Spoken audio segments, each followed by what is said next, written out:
Well, hello and welcome once again to the DCL podcast, where we're inviting you to sit back, relax, and we'll be on our way shortly.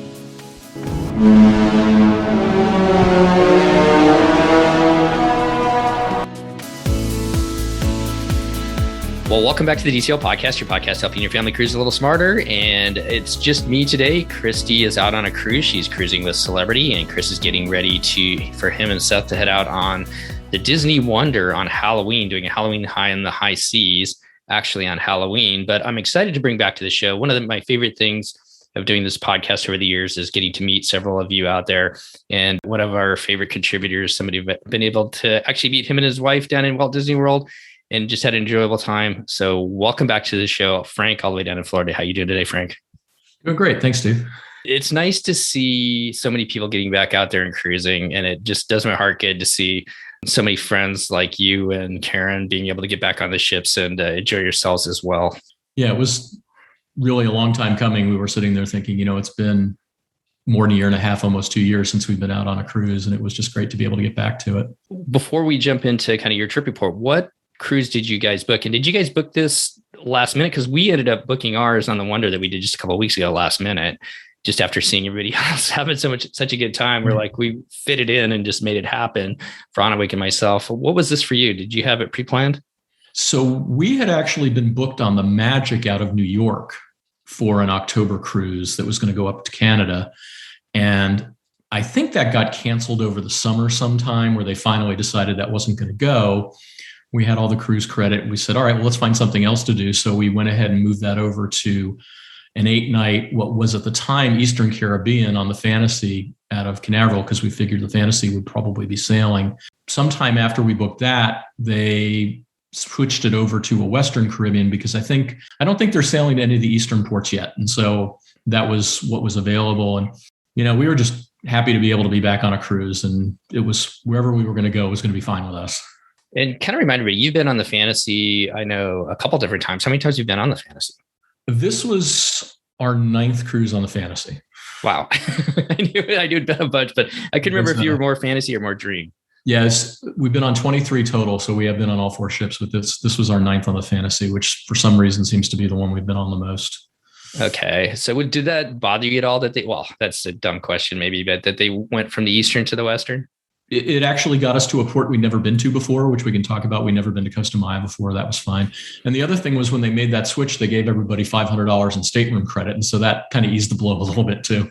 Well, before we talk into the specifics of the cruise, Frank, can you let everybody know exactly where this cruise went and when it left? Right. So we left from Port Canaveral on Saturday. I think it was October 16th. And then we had a sea day, then Costa Maya, then Cozumel, then another sea day, then Castaway, then Nassau, then Castaway again, and then back to Port Canaveral. So just like everybody else, you got the double dip and Castaway with this as well. Yeah, it's another bonus. So I know you live up in the kind of the Jacksonville area. You guys head down to Port Canaveral. Did you spend time at Walt Disney World ahead of time? No, not this time around. We had this worked out really well, because it left on a Saturday, came back on a Sunday. So I really only needed to take a week off of work. We live in St. Augustine. It's about 2 hours, maybe a touch less, down to Port Canaveral. So we just drove down that morning. And parked in the garage there? Yeah. So what happened with us is we arrived, our port arrival time was 11:15. We got there maybe a couple minutes before that. By the time we actually got around to an attendant, it was then 11:15. So they sent us over to drop our luggage. From there, you pay for parking ahead of time at Port Canaveral. And so we paid for our parking, pulled into the garage, and that's where the on-site testing was done. And no problem getting into the garage so people coming out to the ports. I know the ships most of these sailings are not going out completely full, but generally I don't think in the past it's very hard to get into the garage. Well, it wasn't hard. It was just different because it was sort of going through this maze of cones that they had created. And so you sort of weave around, and in some areas, the arrows on the ground are pointing in the opposite direction from the direction that you're going, because they have sort of a way that they want you to go in to get to the testing area. And they're doing the testing on the first floor of the garage. And then you park up above. And the thing that we noticed was that made the garage seem fuller than it usually does. The Dream was, I think, out. So everybody on that Dream cruise that had parked was in the garage. And we had to tool around a little bit after we tested to find a space, but not a problem. We've kind of talked about the testing and safe passage and everything quite a bit. Anything stand out for you as far as before the cruise, uploading all your documents, going through the safe passage experience? Did anything stand out for you guys, Frank? Yeah, the uploading of stuff ahead of time went really smoothly. We uploaded our safe passage stuff. We got a message back within, I think, 2 or 3 days that we were clear there. And then we uploaded pictures and everything for the check-in. And that was different because we didn't actually get a message that we were cleared for check-in until like the day before the cruise. So I think they sort of waited for that. When we got down there for the testing process was really smooth. I mean, those people are really nice, really friendly, really helpful. I screwed it up. I put the labels on the tube wrong. They were like, this happens all the time. Don't worry about it. We'll get you another tube. We'll take care of it. But what I got to say is and I was counting 35 minutes between when they took the swab and the tube from me and we found out our results were like one of the most harrowing 35 minutes of my life, just waiting, please let us be on the ship. Sort of all we were thinking. I don't know if you get the same experience being in your car, kind of waiting for it. But when we were waiting in San Diego, it was almost like, at 7:00 when they were doing the boarding groups for Rise of the Resistance. And all of a sudden, it just got quiet. And all of a sudden, there's groups of people that just be celebrating. It was kind of the same way in San Diego when like they go through like a round of test results to come out and there'd just be sporadic, applause and celebrations all around in the little area where we were waiting. So it was kind of fun to watch that. So security is probably not too much of a process getting through that. And getting back on the Disney Fantasy, getting back on a cruise ship. I think this is my favorite question to ask. What was that like for you and Karen as you guys stepped onto the Disney Fantasy? Am I allowed to say I teared up a little bit? Oh, of course. Yeah. I mean, it was just awesome. It was just amazing just to be in there and look around. And the other thing was just to see how happy all the cast and crew were to see people again. It was really heartwarming. Really loved it. We definitely had a little mist in our eyes as they did the welcome aboard show there on the Wonder. So yeah, there's no shame in that whatsoever. And the thing that struck me too, that somebody said is the smell of the ships. And I kind of forgot about that. Yeah. The other thing, and I think you mentioned this on the podcast you just did about your cruise, was how just sparkling clean everything was. I mean, we noticed it even more before we got on the ship, just looking at the hull and everything outside just looked freshly painted. And then everything inside the ship looked sparkling clean. The carpet just looked good as new. It was really beautiful. So the welcome aboard show, what's your take on that? A little bit different. I don't know. I can't remember if you were a big go up there for the sail away party or not, but what was your thoughts? We usually were up on deck at sail away, but more just to watch sailing out of port as opposed to the sail away show. But I thought it was a neat little show. It was Captain Mickey, Captain Minnie. They did their little thing. They made sure everybody could get a distance selfie if they wanted to. And I thought it was a great way to sort of welcome everybody aboard the ship. I did too. And actually, the more I think about this, and I don't know, I was talking to somebody else about it. I almost feel like it was more relaxing of a first day. We got on at about 1, I guess. So we weren't like first on or anything like that, but not having to do the muster drill. And we always go for the sail away party too. But I feel like sometimes that's just another thing that you've got to get in line to do. I felt like it was almost more of a relaxing process leaving the port that day. Yeah, I mean, especially the muster drill. I hope they never change that back because that was just so simple. After the welcome show, we just walked over. Our station was outside the Walt Disney Theater. We scanned our thing, we checked in, done. Watch the video later. But it was just so much better. I mean, especially at Port Canaveral, sometimes if you're on the wrong side of the ship, you're standing out there and it's like 100 degrees in the sun with all these people packed around you. And I do not miss that. No, not at all. As they're trying to find that one random person that's probably down in the bar or has no clue that is going on and they're looking for them. Right. Before we talk about the stateroom, what do you guys like to do when you get on board? Did you guys go to Cabanas or did you guys do the sit-down restaurant? What did you guys do? So it's funny because we usually go to Cabanas, but I had been seeing a lot sort of online, talking to other people about how the offerings at Cabanas had been significantly limited. And the other thing is that I did find out because I was able to look on the app that the sit-down lunch had one of my favorite things that they only have at the sit-down lunch, which is the muffaletta sandwich. So we actually just went back to Animators for lunch, and that was really very relaxing. We had a great experience back there for lunch. The other thing was we had, I think I told you this story, but I haven't mentioned it yet. This cruise actually happened just a few days after my birthday. And on my birthday, I got a call from a couple of friends of ours who we've cruised with before, that we love them to death, and we unfortunately don't get to see them all that often. We said, hey, we've booked the same cruise. We're going to be on there with you. And we've been dying to tell you for weeks, but we wanted to keep it a surprise for your birthday. So they were a little behind us, but then they were able to come into Animators and join us for lunch. And that was like our first time seeing them in a while. And that was fabulous too. Oh, that's awesome. Did you guys spend a lot of the time together then through the cruise? We did. We did a few things separately, but we did a lot of stuff together, obviously most dinners and things like that. And then some of the other activities. We are going to have to try that sit down because that looks really relaxing. The one thing that I like about Cabanas is I always love sitting outside that first day, kind of just looking around in port while you're out there. So I kind of enjoy that. But I think we're going to try the sit down next time we go on the Dream. Yeah, that was a few Animators you can't even see outside. So the one drawback, but still, it was pretty good. Let's talk about the app. What's your thought about the app? And I'm thinking about that since you've got some friends on board, being able to be in contact with them and everything else. So I have sort of a love-hate relationship with the app because for some things, I thought it was really good. I thought it was really good to be able to just sort of scroll and see, what things are happening, and you can look on different days and all that sort of thing.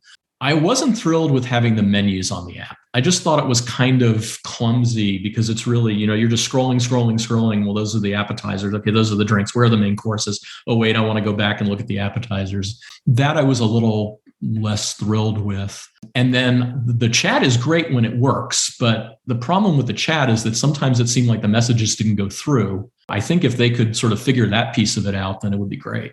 I wish they had like with the iPhone sometimes where it says red, so you can know that the person actually got it too. Right. It was a little different, and I don't know if this is happening on all the cruises, but when we got on the ship, we connected to the Disney Wi-Fi network, and we went in to look about buying the package that you can buy on the first day and get the free 50. And it said, these are not yet available. Wi-Fi is open and free for the day until we leave port. And so basically, even though we were connected to the Disney Wi-Fi network, we still had complete full internet access to anything we wanted to look at, either on the ship or off the ship, until the ship left port. That was kind of nice because sometimes you find yourself sort of going back and forth. You're on the Disney app to look at stuff, but then you got to get off the Disney Wi-Fi to do other things, and you don't have to do that anymore. Did it work when you were in the ports in Mexico by any chance? No, it only worked in Canaveral. So it was from when we got on the ship to when we left. And then when we woke up on the last morning of the cruise and we were already docked in Canaveral, it was working that way again as well. I went up for coffee when we were in Ensenada, and we have Verizon, and Verizon now you can use it in Canada and Mexico without any additional cost. You just use your phone normally. And so I think I had my phone off and I was like checking some different things, but then I was waiting for Anaway to get a hold of me. And I was like, well, is she going to text me on the text, or do I need to get back on the Disney Wi-Fi in case she messages me there? So I totally understand what you're saying there. And the other thing is, it seems like iMessage is still working everywhere, that's part of the ship Wi-Fi. I don't think it works for image files or anything like that, but it works for text messages. So I was able to send a few text messages to people through that without having to worry about it. But did you guys buy a placeholder? We did. With the app? Yeah. I kind of like that. That worked really well. Yeah. I think that's super slick rather than having to, back in the day when you had to wait in line and just to do that. Do you think the menus are going to come back? I think that they will to an extent. Well, I think you could get them if you asked for them. So we actually got paper menus or regular menus at Palo Brunch. And part of that was because one of the people we were cruising with had been to Palo Brunch a bunch of times and had never ordered anything off the menu because she'd always just gone and eaten off the buffet. And that was all she really wanted. But I think the other restaurants as well, if you asked for one, you could get one. So we'll have to see. I think the bigger controversy is whether paper navigators will ever come back. I don't think they will, but I think a lot of people wish they would, if only because they were nice souvenirs to have at the end. The other thing, and let's kind of turn to your stateroom now. The one thing that I think Christy talked about this was that she commented that there's no paper navigator, but there was lots of advertisements for other things that they could buy. We didn't find anything in our room at all, other than there was a laminated sheet that had some safety information, and that was it.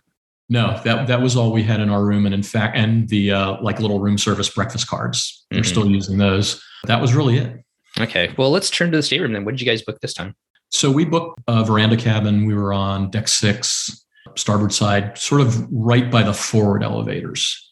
And that was really, when we booked the cruise, there were not a lot of staterooms to choose from. And so that met my basic criteria of staterooms above and below and not connecting. And we wanted a veranda. I'm sure your stateroom was amazing as always, but Yeah, it really was. But it was really strange because I think they were booking sort of in pods because we had a lot of people in the rooms forward of us, but then there was a whole stretch of rooms aft of us that were empty. After a little while, like around the midship elevators, they started another sort of block of rooms. And so I think I don't know why they were doing that. I guess each stateroom host has a block of rooms, but it seemed like they were sort of separating those blocks. I never really thought about it, but I think it was the same way with us because there was ours was right next to the aft stairwell. And so we didn't really walk down the hallways too much, but we did a couple times.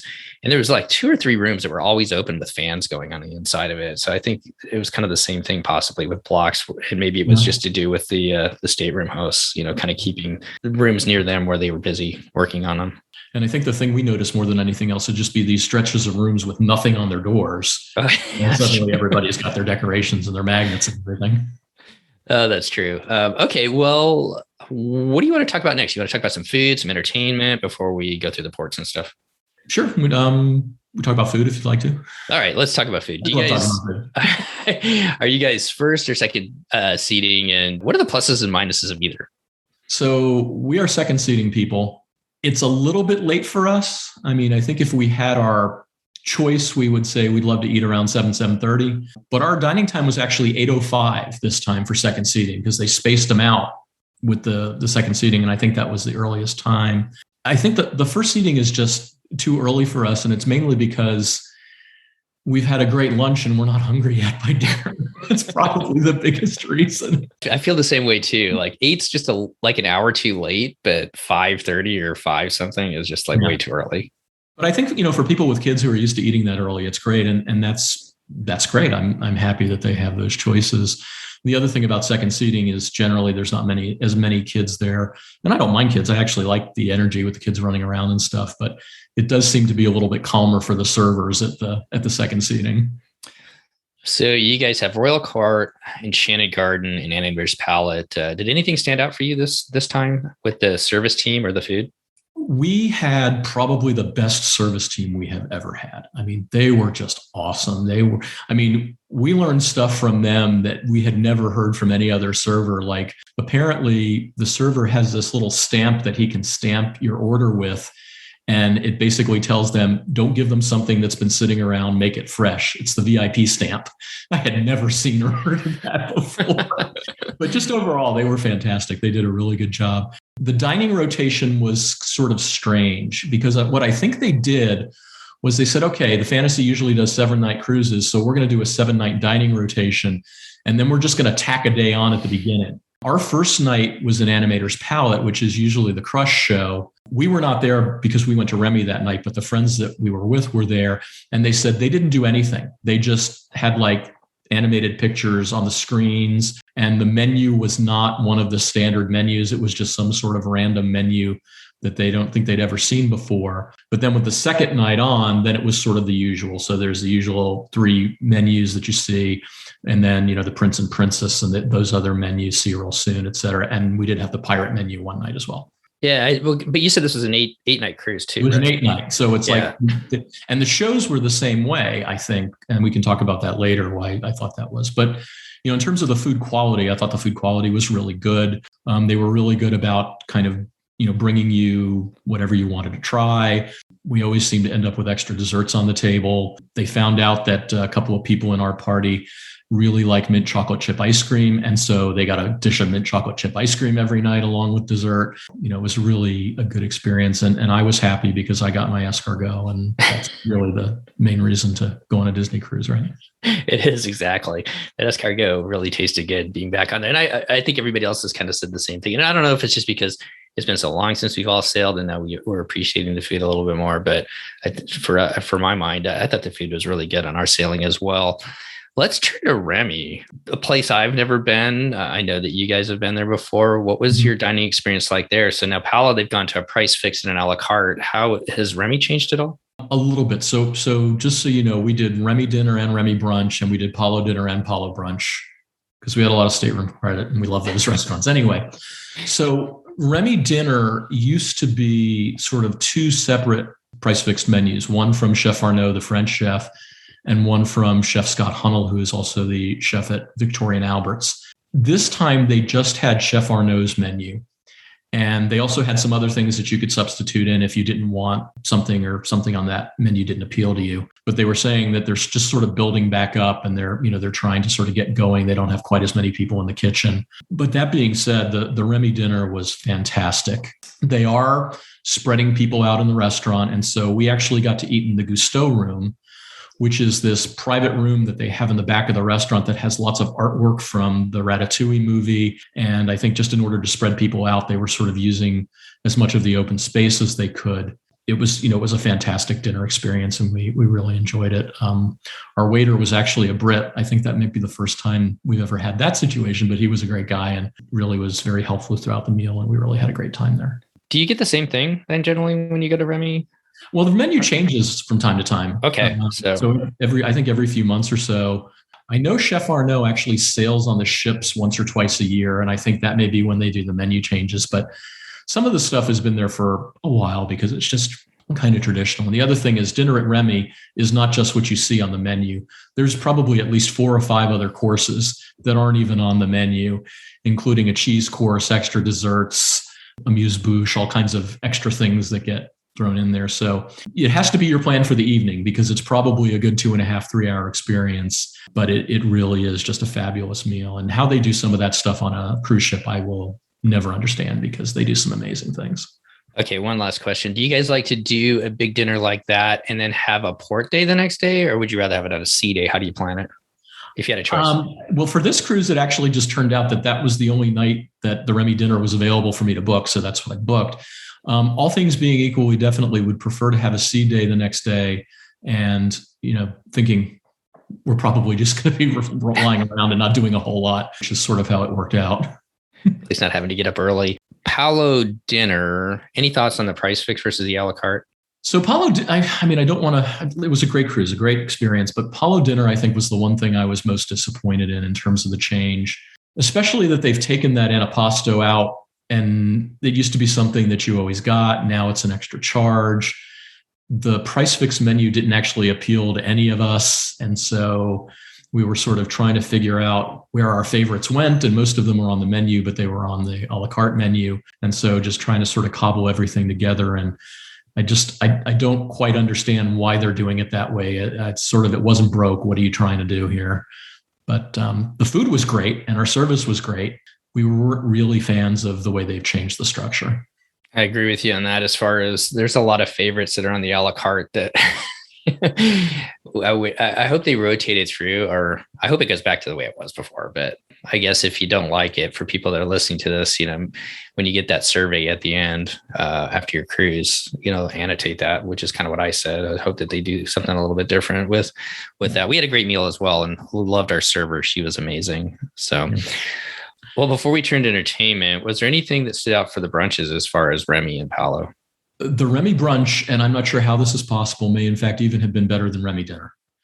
It was, and that might be because I had 5 glasses of champagne, but Karen thought so too. I mean, the Remy brunch is again a set of courses. They can substitute something if you like, but it was just exquisite. That was such a great meal. Some of the best stuff we've ever eaten. And again, there's a champagne pairing that you can do. I did that. And there's also a complimentary glass of champagne that Karen mostly didn't drink. So that's where the extra one came from. So that was a great experience. Palo brunch was just different. And I think the big thing is people are hoping that the buffet will come back. Although you can order some of the things that were on the buffet, they're not all there. And I know people miss things like the sticky buns, some of the other stuff that's on the buffet. They will bring you individual things. So there's a seafood sampler plate, but if you just want a plate of the shrimp, they'll just bring you a plate of the shrimp. Some ways they can recreate the experience. But the biggest thing that stood out to me is our Palo brunch took 3 hours. And that's way longer than it usually takes. And I think it was because the waiter was having to bring everything out. And then if you wanted something else, they had to make that and bring it out. It actually seems like it's not sustainable from that perspective either, because usually they try to get at least a couple of seatings in at each table for Palo brunch. And I don't think they did that. But rumors are that the buffet may be coming back. So we'll see. I hope so. Yeah, 3 hours, that's a long time for a seating too, as far as what time did it start? So we were the first seating at 10 o'clock, and it Okay. was 1 o'clock by the time we got out of there. The food again was great, and they made their best effort to bring you whatever you wanted that they could possibly bring. But I could tell our waiter was feeling pretty stressed because we weren't the only table he had, and they're having to go back to the kitchen to get everything, as opposed to the buffet where they don't quite have to work so hard. And then they've got to turn that dining room over for dinner in the evening, so that's a lot of work for them. Right. Right. Well, we'll see what happens with that one. Anything else as far as the food, the standard? Did you guys get any coffee at the Cove or anything with Yeah, we got coffee at the Cove. Got some coffee at the Cove, which was great. Got a new coffee card because I didn't have one at this point. We actually only ate at Cabanas once. We went there once for lunch, and it was very good. It was very nice, but fairly limited selection.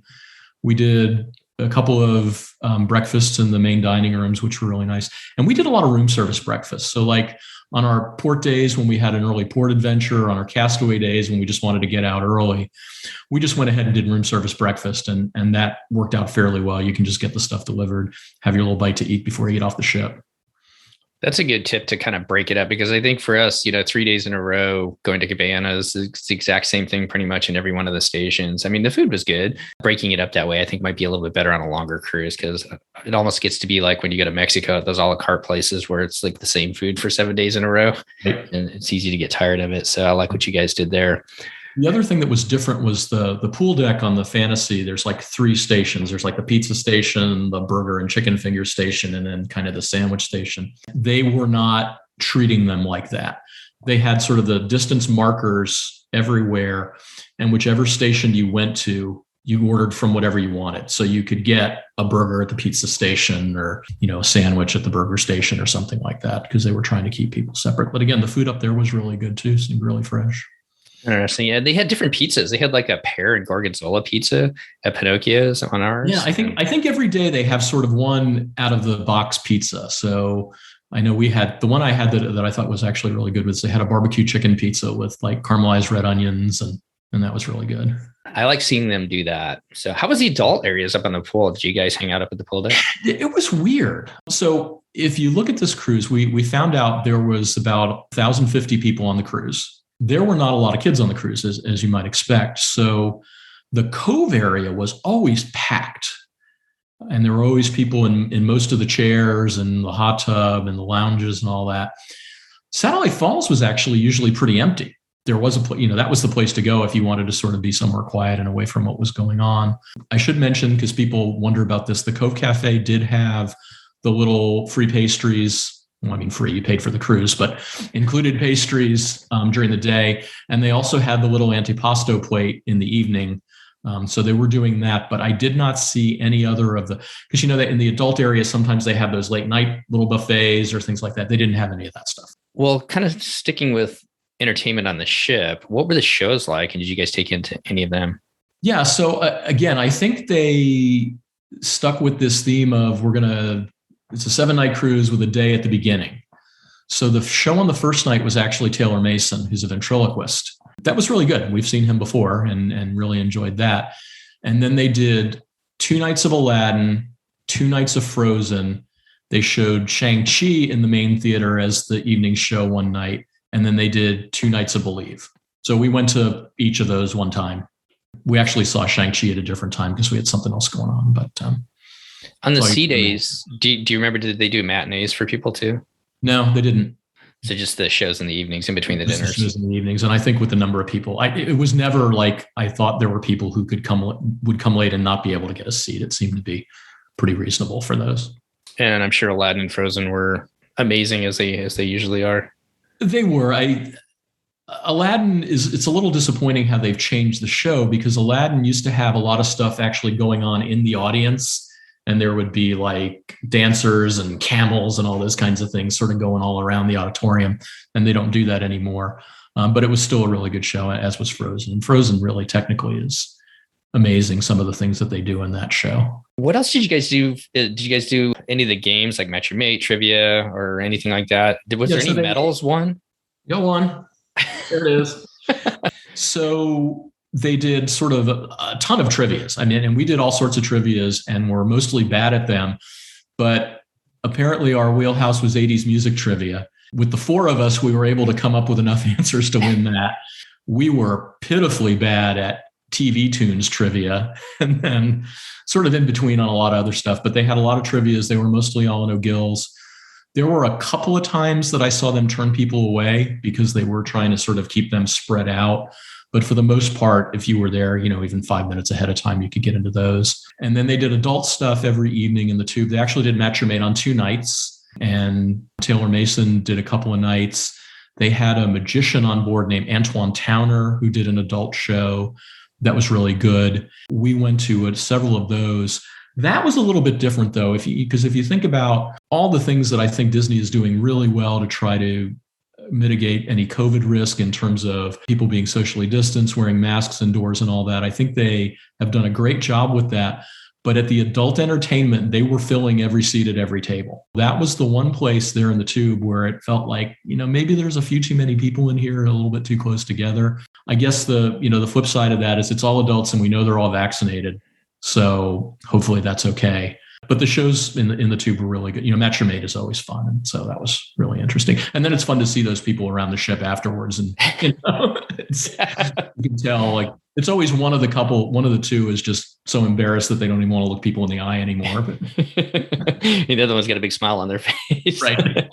Well, let's kind of keep with the entertainment stuff too. So there's a Halloween on the High Seas. There's a pirate night, sort of, at least with the menu. And then we didn't really talk about it, but did they do the shows?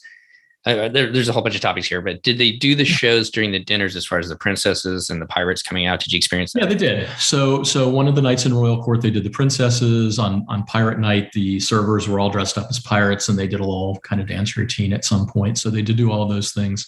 Halloween was maybe a little disappointing just in terms of, so they had like tons of crafts all throughout the cruise, but on Halloween, they had one Halloween craft, and that was it.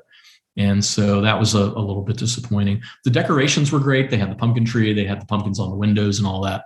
Those were really nice. Apparently, there was not trick-or-treating, but the kids all got a bag of candy. And we got a bag of candy because I decided to kind of be, I don't know, is sneaky the right word? So I was talking to my stateroom host and I said, hey, are they doing trick-or-treating for the kids? And he said, no. And I said, well, are they at least going to get some candy? And he said, yeah, they get a bag of candy. I said, well, that's really nice. I'm glad they get that. And then he said, do you want a bag of candy? And I said, sure.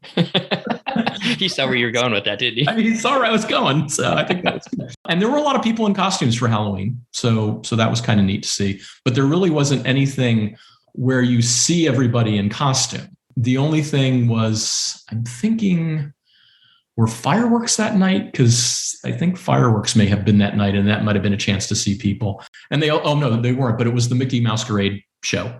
So that was up on Deck 11 and on the stage. And that was really cute. It was basically a bunch of Disney characters in their Halloween costumes, singing and dancing. And that was actually fun. And they did that 4 different times. So they did that twice on the day before the Halloween day, and then twice on the day that was actually Halloween.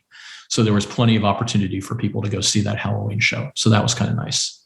Yeah, it's kind of nice that they do that, especially having at least the 2 where they have one earlier for families with younger kids. Right. So they can see it. Cause I know ours was, I think ours started because it was the night we went to Palo. We got done eating at 9:30. And the masquerade thing started at 10, fireworks at 10:30. So that gets to be pretty late if you're a family with young kids. Yeah, see, they did those much earlier. They did those at like 6:30 and maybe 8:30 or 9 o'clock because they did not do fireworks on those nights. So that actually worked out pretty well. So I know you and Karen are big Pirate Night people. Do you miss that at all as far as the deck party? In some ways, we did have the fireworks that night, and I thought the new fireworks were great. I really enjoyed them, even though they were a short show. So we did Halloween costumes. We did not bring our pirate costumes this time around because it's just too much to carry, but still had a fun time. And even the pirate menu food was good. I know there's been all sorts of arguments and discussions about that, but they have just one thing in particular. It's a beef short rib salad, which I know doesn't sound good, but I ordered it and only got like 2 bites of it, and Karen ate the rest of it. She said it's like the best thing she's ever had on Pirate Night. How did she know they had this? I don't think I've ever had that either. That sounds, I do like short ribs. So yeah, it is really good. I'll have to watch out for that. Yeah. I don't have a dog in the fight on the pirate menu. I think other people have some very are very opinionated about it, but I don't know. I enjoy all the stuff that's on board. I think every menu has stuff that I like. So yeah, you can always find something in there. Well, should we turn to the ports or anything else stand out on the ships that you want to talk about that we did missed? The other thing was that they were pretty much running movies in the theater throughout the cruise. They showed Black Widow, which we have seen. They showed Nightmare Before Christmas in the Walt Disney Theater twice. That was nice because when you get there, although they don't advertise this, it starts with a Jack and Sally meet and greet. And so Jack and Sally are up on the stage. They bring you in. You can only go in through one of the doors. You go across to the front of the stage. We actually got to talk to Jack and Sally for a couple of minutes and then pose for some pictures and then go around the other way to your seats. And then Jack and Sally sort of disappear with these fog effects and then the movie starts. So they had that one. And then the two movies that we did actually go see because we hadn't seen them before were Shang-Chi and Jungle Cruise. And so we got to see those. And again, they're distancing people in the movie theater and I think doing a pretty good job with that. They will let you bring drinks into the theaters, but you're not supposed to have food. They are selling drinks now outside of the Walt Disney Theater. So that little stand that sells like sodas and beer and cocktails and all is open, but they're not selling popcorn or any food. And characters all over the ship? Did you get to see a lot of people? We did. Just really seemed random. There may have been a schedule somewhere, but we didn't really look for that specifically, but all over the ship. And then on Castaway as well, little caravans of characters in interesting places. Like when you go on the tram, there's a little area there where there's nothing, but except now there's characters there. So that I feel it's almost like the cavalcades that they had at Walt Disney World at Walt Disney World where you never knew when it was going to happen, but all of a sudden, boom, they're there. Right. And it's going on. Okay, so let's turn to the ports. You guys have a sea day to start with, which is always nice to get on board and just kind of relax. And then you guys go to Costa Maya, which I believe Disney Cruise Line started sailing there the last year or 2019. Was that the first time they started sailing? I think so. They haven't been going there for very long, and we had never been there before. Okay, so doing some research ahead of time, and I guess I'll just ask a general question. Did you book stuff for each one of the ports with Disney? Did you book outside of Disney? And what did you find out about Costa Maya as far as what you wanted to do? So I think generally, you've talked about this before, but the procedures for getting off the ports are if you are in a party that has someone who's not immunized, you can only get off the ship on a Disney port adventure. If you are basically all above age 12, everybody's been immunized, then you can get off the ship and go on your own. But they also treat the port adventures as a bubble. So when we did a port adventure in a couple of ports, you get off as a group, you stay as a group, you go on the excursion, you come back as a group, you get back on the ship and they check you in as you get back on the ship. And Leslie, the cruise director, actually went through this and then announced, if you deviate from that, if you don't come back with your port adventure, we will quarantine you. So don't leave your group. That's right. Actually, in both of the ports that we did port adventures, Costa Maya and Cozumel, what we initially booked got canceled kind of at the last minute. So we had booked, as you might expect, a snorkeling excursion in Costa Maya. It got canceled. And so we had to find something else. And what we ended up doing was there was an ATV excursion that went through the jungles and along the beach. And then when you got back to the beach, it said, then you could do a little snorkeling. So it was the only thing that said snorkeling. Karen wants to go snorkeling. So we booked the ATV adventure. Except what I didn't realize is that Karen was scared to death of ATVs. Oh, no.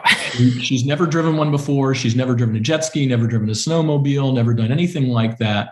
I've done other things. I've never done ATVs, but I've done snowmobiles and jet skis and things like that. And so she was really worried about it. And then she was like, well, can I just ride with you? It's like, no, you have to drive your own. And so we got on the ATVs, we started going, and 30 seconds later, all I could see was the back of her head. She was gone.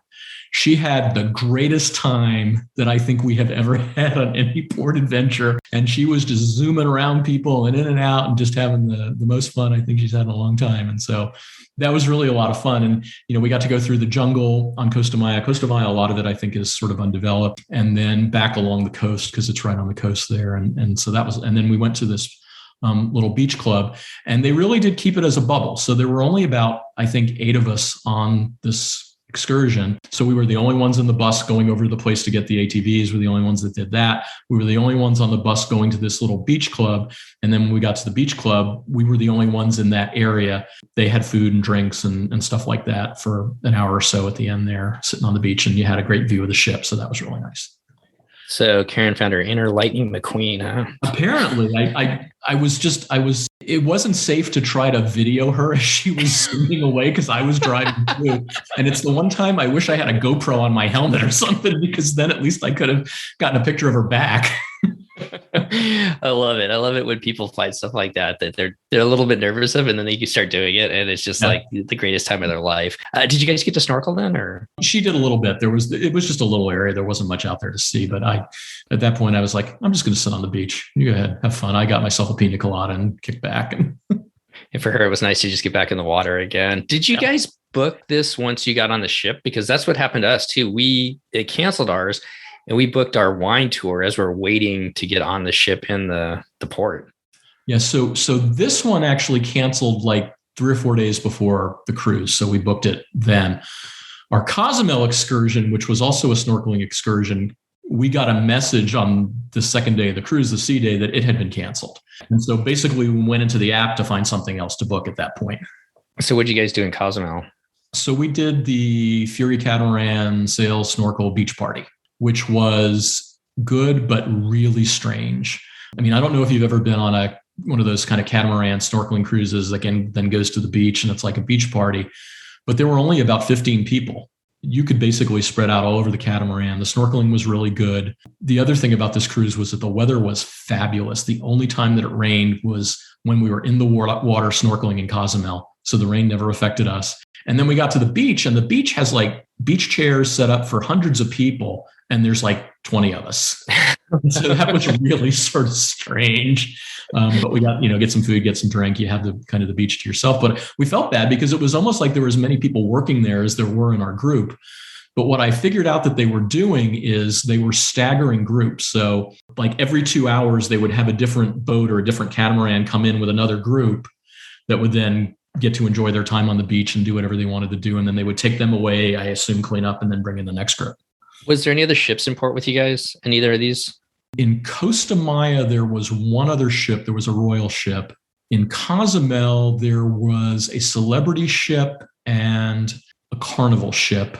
No, wait a minute. No, that was in Nassau. There was a celebrity ship and a carnival ship. In Cozumel, there were a couple of other ships, but they weren't at our port. There's more than one port in Cozumel. One dock anyway. And we were the only ones where we were. There were a couple of ships at one of the other ones that was kind of down the beach.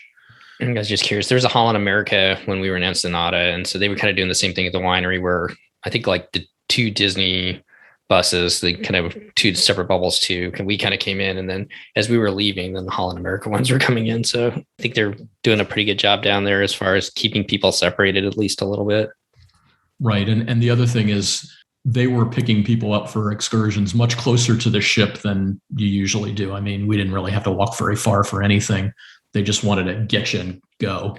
Did you guys get back off the ship in either one or any of the ports and wander around yourself? We didn't, just because at that point we just want to take a shower, change clothes, relax a little bit. And there wasn't anything we were necessarily dying to see in the port areas. It was Cozumel we actually like, and I wouldn't have minded sort of wandering around there some, but Costa Maya at the port really is it's like this little port shopping area. There didn't seem to be a whole lot right there. So after Cozumel, you have a day at sea. We'll talk about the castaways together, I guess. Nassau, I know you've been there several times. Did you guys get off the ship and do anything there, or did you guys just enjoy a ship sea day? We had a fantastic Nassau day. We had Palo brunch. We saw 2 movies, relaxed outside. That was our Nassau day. But that was another one where it was interesting because we were watching people go, and there was a catamaran that I think was taking people on some sort of trip. And it was right there on the dock next to the ship. You didn't have to walk anywhere to get it. And it was bringing people back there. It wasn't walking them through the straw market or anything like that. We've been to Nassau a bunch of times, and we're sort of like, this will be a good day to stay on the ship and do some other stuff. 8 days, and 1, 2, 3, 4, 5 of them are potentially off. I could see where we had Castaway the day before, Castaway the next day. And so it's a little break. So it was we've got a catamaran snorkeling tour booked in Nassau. So I wonder if that's the catamaran that you saw. Was it kind of big? We've done that one. It's a good trip. There's some good reefs there. There's some decent stuff to see as long as the weather's okay. Yeah, looking forward to it. Hopefully the weather will stay. So, all right, well, let's turn to Castaway. You guys get to go there twice. They are doing some bookings, I know, for the other cruises where they only go to Castaway, where you can book 2 days worth of stuff. Did you guys book anything ahead of time for Castaway, or what were your plans? So they had it where you could book 2 days of stuff, but we didn't. We bring our own snorkel gear, so we didn't need that, and that's usually the only thing that we do. And so on both of those days, it was just go find a spot, put your stuff down, spend a little time in the water, spend a little time resting, nice breeze. We had beautiful weather both days. I was a little worried the second day because it was actually raining as we came in, but Captain Henry said there's Disney magic. It won't rain today, and it didn't. And as soon as we pulled out of Castaway, 5 minutes later, it was raining again. Wow. So we had a really good day. And Castaway was interesting because, again, the first day we went down to Serenity Bay for lunch down there, and Serenity Bay was packed. I think because there were so many adults on the cruise, whereas the family beach was actually nearly deserted. And so the second day we decided to stay out there, and it was a lot calmer, and we just went to Cookies for lunch that day. And it's basically the same food, and I got my spicy chicken sandwich, which is the thing I like on Castaway. So I don't think I've ever had the spicy chicken sandwich. I always end up getting a burger. So yeah, the spicy chicken sandwich is good if you like spicy chicken. No, I do like spicy chicken. So I heard, and you don't have to give anything away, but allegedly there are some different things to find out there when you snorkel. Did you find anything different? They've put. Do people want to know what's under there? Or how about this? If you don't want to know, then fast forward this like about 30 seconds or a minute or something like that, and then you won't know. But go ahead, Frank. So they still have Mickey, but they've added Boo's Door from Monsters. Oh, they've added Prince Eric, and they've added a Daisy Duck under there as well. And then the other stuff is, the sunken boat and all that other kind of stuff is all still there. Are they still generally marked by buoys? The statues that they made are. Some of the stuff like the sunken boat and that sort of thing are not. But okay. Yeah, that's kind of a tip. If you're out there look for those buoys out there. And a lot of times there's something underneath it. I got to ask you a question, because in my mind, I've only seen it once, the submarine.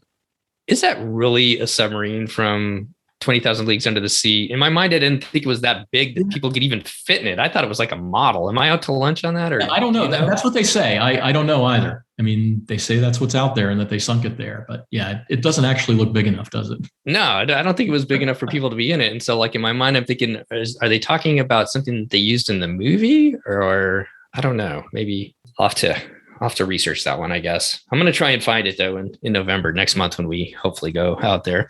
So anything else stand out about Castaway, Frank? The other thing is they do have a procedure to disembark. So on the app at 7:30, you can join a group to get off the ship at 8:30, which is our time to get off. And so the first day, I guess my fingers were quicker because we were like group 8. Our second day, we were like group 19. We still were off the ship by 8:40.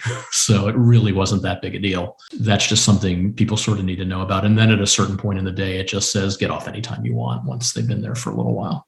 Okay. Did you hear any feedback? Because I didn't even ask this question. Being on a port excursion, you're just a guaranteed slot. So during the port days, it's kind of the same thing where you can join a group to get off. Did you hear any feedback from anybody as far as difficulties with that or anything?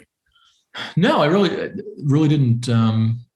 Everybody seemed to be sort of satisfied with how it worked and kind of happy about it. Again, there was only about a quarter of what there could be on that ship in terms of number of people. So I think that had a lot to do with it too.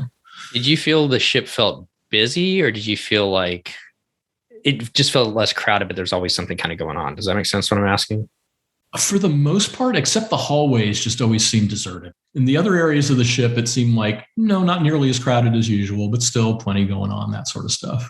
Yeah, I felt like it was kind of like there was always something kind of going on, but it just never felt crowded. And the adult areas was definitely busy too. But it was weird because like I walked by in the to watch Funnel Vision a couple of times, and I never felt the kids areas, they never felt as busy or as crowded as they normally do. So, and the other thing is you can definitely tell that they've spaced the tables out in the main dining rooms, and so that's kind of nice because it really does seem like fewer people in there. Okay, so here's a question too. So I know somebody that kind of got in trouble because not trouble in a bad way, but they put together their bookings before the cruise, and then somebody got COVID in one of the parties, and so they had to get a hold of Disney Cruise Line and say, hey, we're actually two separate parties. We're not associated with them physically. So they got them disconnected and they were able to go on the cruise. And the party where the person got COVID didn't go. My question, I guess, is for you guys to sit together at the dinner table, Was that hard to do? Did you do that once you got on the ship? And maybe just right now with the possibility of somebody getting COVID and then all of a sudden your whole group can't get on board, it may be something you don't want to do. Yeah, so we got the reservations linked ahead of time, and what they told us is, assuming as long as you don't live together, you're not traveling there together. Okay. If somebody tests positive at the port, then it's just that stateroom. Okay. That we'll be able to board. And we did find out, because I have some inside information, that there were 3 staterooms on our cruise where the families weren't allowed to board because of COVID. But then what we weren't able to do, we were able to get the same dining rotation, but we weren't able to get our Apollo reservations. So that was actually one of the best things I did in the app, because we had Apollo dinner reservation, we had Apollo brunch reservation. And all I did was go in the app where it says talk to a crew member or whatever, and said, we have Apollo reservation for dinner at this time, brunch at this time. This stateroom is connected with ours. Can you add them to our reservation so it's 4 instead of 2? And they said, let me check. 5 minutes later, fine, you're done, ready to go. I love that ability to do that. Yeah. So you don't have to go wait somewhere. Yeah, well, but it was funny too, because there was, for guest services, there never seemed to be very many people down there, and you could talk to them through either on the phone or through the app.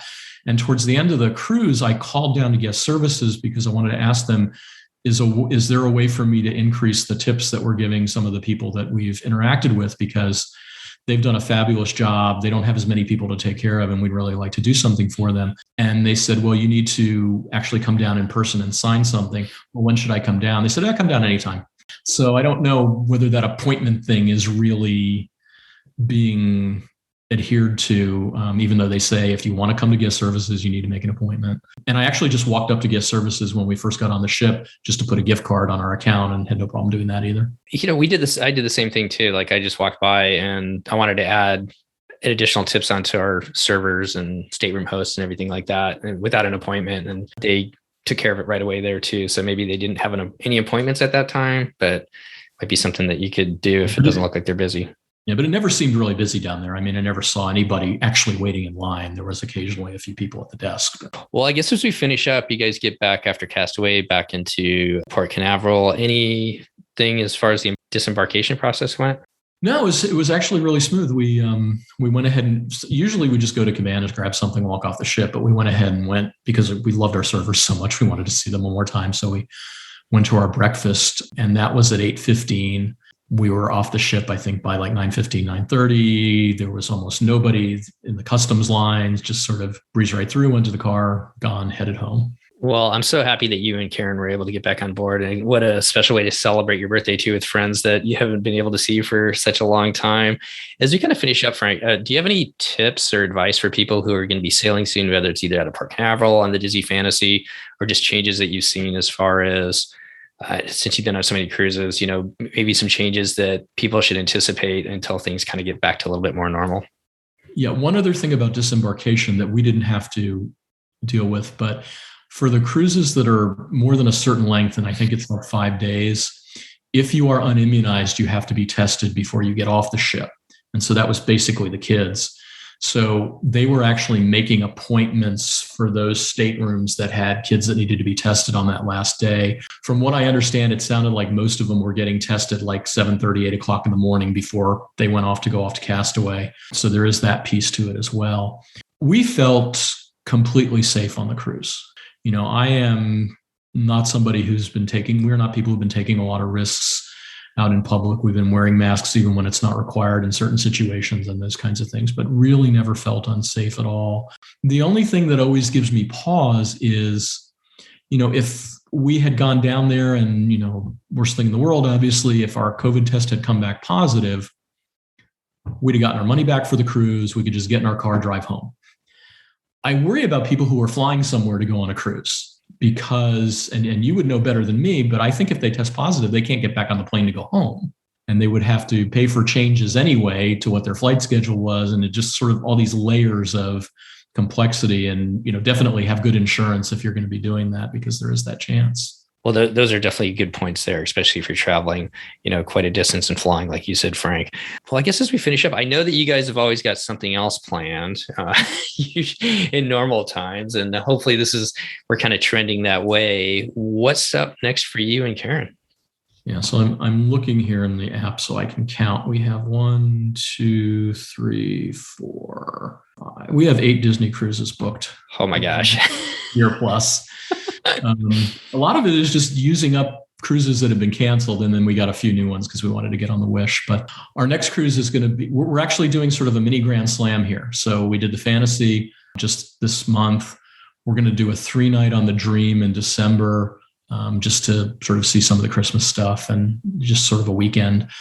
Then we are doing a Marvel Day at Sea on the Magic in January. And then in February, we are going to be on the Wonder out of New Orleans. It's actually going to be right before Mardi Gras. And I have several of my college buddies that are coming and joining us on this trip. That is going to be potentially dangerous in a lot of ways, but hopefully going to be a fun time.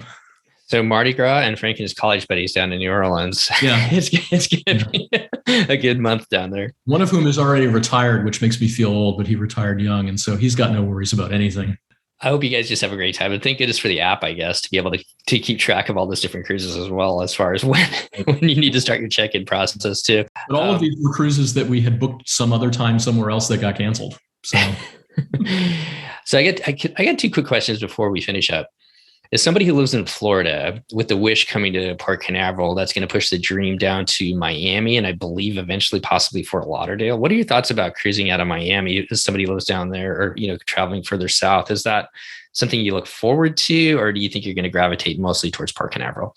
Yeah, I think it really depends on, do we want to go on that ship? What's the cruise? We want to do a Marvel Day at Sea. It's from Miami. We're fine. Miami for us is about a 4.5-hour drive. We once did it morning of, but I really don't ever want to do that again. So for Miami, I feel like we have to stay the night before. So we generally do that. There are several hotels down in Miami that have park and stay packages. So what you do is you go down there, you pay for the night, you pay a little bit extra, and you can just leave your car at the hotel there for the duration of your cruise. And then they have a shuttle, or you get an Uber to go over to the port. Parking at the Port of Miami is not my favorite thing. And I don't know if you've seen some of the things online about that, but apparently they are parking people in garages that are really far away. You've got to get a shuttle to get to the testing area, that sort of thing. Hopefully that will calm down some. It's a little bit more complicated than Port Canaveral. Fort Lauderdale would be interesting. That's actually where I grew up.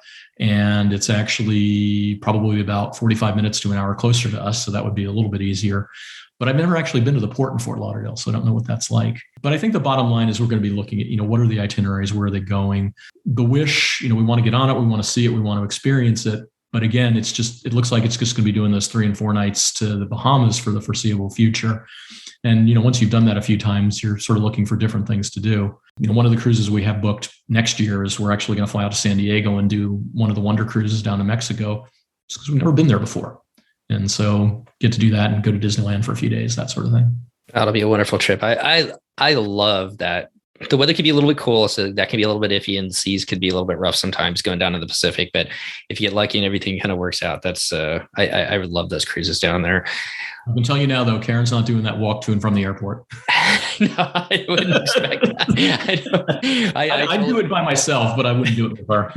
I kind of love it. I freely admit we are totally contrarians or the odd people out as far as that goes. Okay, so last question. The Disney Wish. What is it that you guys are excited? Because I know I haven't had an opportunity to talk to you about it, but I want to give you an opportunity because you've been on so many different cruises. What are the things that you and Karen are excited about experiencing when that ship starts sailing? Karen, hands down, is most excited about the thing that might get us banned from DCL for life, which is she wants to go down that slide to the kids club. I don't think she'll be the only one. That's the thing. I said, well, by the time we get on the Wish, because we're not going right when they start sailing, we'll know if they're, like banning adults for trying to sneak into that thing or not. I'm actually, the restaurants really excite me. I think the different restaurants and having some different kind of dinner shows and those kinds of things, the Marvel stuff looks pretty neat. And then I did find out when we were at Remy that the Enchanté, the French restaurant on the Wish, is going to be strictly Chef Arnaud, who is the 3 Michelin star French chef. And that's basically going to be his domain.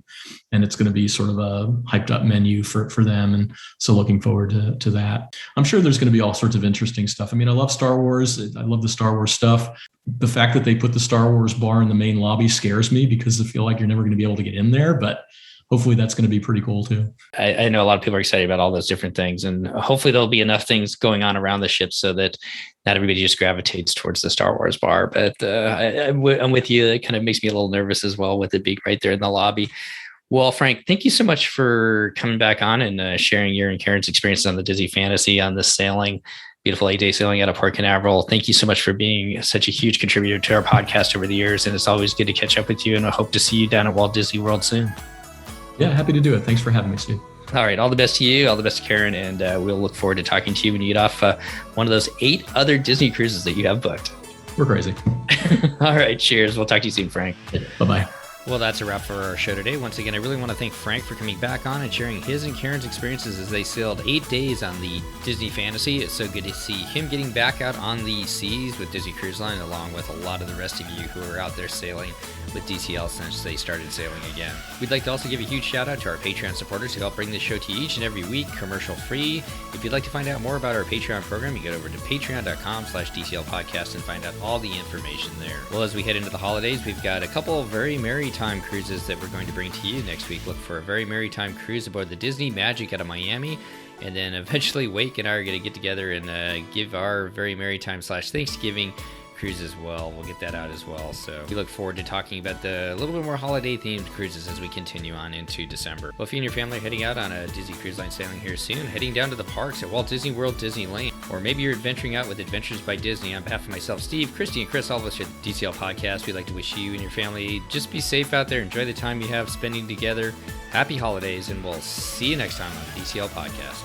The DCL Podcast is not affiliated with the Disney Cruise Line, Walt Disney Company, Adventures by Disney, or Run Disney. All of the opinions expressed on our shows are those of the hosts and the guests who appear on the show. If you have any questions about any of these products, please contact the Walt Disney Company.